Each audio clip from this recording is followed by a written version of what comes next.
Hello guys, তোমরা সবাই কেমন আছো? আশা করছি অনেক ভালো আছো। আমিও অনেক ভালো আছি। তো আজ আমরা যাব হচ্ছে একটা বিয়ে বাড়িতে। সেই বিয়ে বাড়িটা হচ্ছে একদম ব্রাহ্মণ নিরামিষি বিয়ে বাড়ি।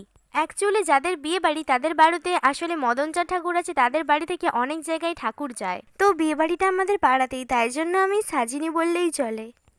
সাজিনি বলতে একটা ফ্রক পরেছিলাম আর কানের পরেছিলাম আর জাস্ট লিপস্টিক পরেছিলাম। তো এবার তোমাদেরকে বলি, যারা আমার ইউটিউব চ্যানেল থেকে দেখছো তারা হচ্ছে আমার ইউটিউব চ্যানেলটাকে সাবস্ক্রাইব করে পাশের বেল আইকনটা ক্লিক করে লাইক কমেন্ট শেয়ার করে ফলো করে দিও। আর যারা আমার ফেসবুক পেজ থেকে দেখছো তারা হচ্ছে আমাকে ফলো করে দিও। জানি এখন আমার ভিডিওতে একদমই ভিউজ আসছে না, বাট কেন সেটা আমি জানি না। তো যাই হোক, এখানে এসে আগে ঠাকুরের দর্শন করে নিলাম, তারপর এখানে বউ বসে আছে, এখানে গিয়ে আমার মা গিফট দিয়ে দিল। একটা কথা বলে শোনো, আমি এতদিন ধরে ভিডিও করছি তো আমার ভিডিওতে ভিউজই আসছে না দেখে আমার বাড়ির লোক আমাকে রেগে বলছে তুই ভিডিও করা বন্ধ করে, এইসবে কিচ্ছু হবে না। বাট আমি তো হাল ছাড়ছি না, জানি না আগে কি হবে, বাট করেই যাচ্ছি। তো তারপরে আবার এখানে খাবার জায়গায় এসে দেখি মারাত্মক পরিমাণের ভিড়, তারপরে ঠেলাঠেলি গুতাগুতির পরে ফাইনালি আমরা ঢুকে গেছিলাম খাবার এখানে। তারপরে দিয়ে দিয়েছিল ভেজিটেবল চপ আর কাসন্দি। আমি ভেজিটেবল খাই না, তাই জন্য আমার মাকে দিয়ে দিয়েছিলাম। আর এই দেখো মেনু কার্ড, মেনুতে বেশ ভালোই মোটামুটি আইটেম আছে দেখতে পাচ্ছি। আর আজকের বিয়ে বাড়ির যত খাবার দাবার সবই কিন্তু ওই ঠাকুরকে আগে দেওয়া হয়েছে, তারপর এখানে ভোগ হিসাবেই দেওয়া হচ্ছে। তো তারপরেই দিয়ে দিল ফ্রাইড রাইস।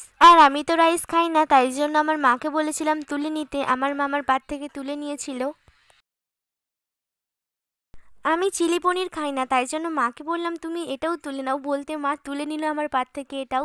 তো এবার অনেকেই ভাববে যে আমি খাই না যদি নিলাম কেন। আরে নিলাম কারণ আমার মা একটু রাইস আর চিলি পনির খেতে ভালোবাসে, তাই জন্য আমি নিয়ে আমার মাকে দিয়ে দিই। তো তারপর চলে এলো সাদা ভাত, এঁচোড়ের তরকারি, মুগের ডাল।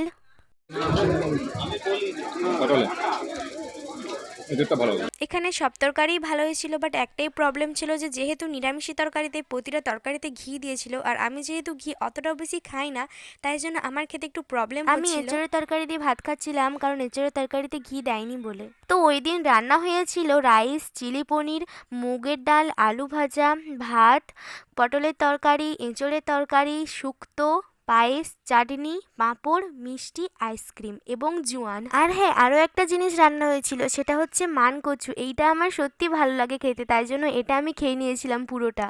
তো ব্যাস, আজকের মতো আমার খাওয়া এতটাই, আমি আর খেতে পারবো না, আমার পেট ভার হয়ে গেছে। তারপর লাস্টে পায়েস, চাটনি, পাঁপড় খেয়ে টেয়ে আইসক্রিম হাতে নিয়ে ভিড়ে ঠেলাঠেলি করে বাইরে বেরিয়ে বাড়ির দিকে চলে যাচ্ছিলাম।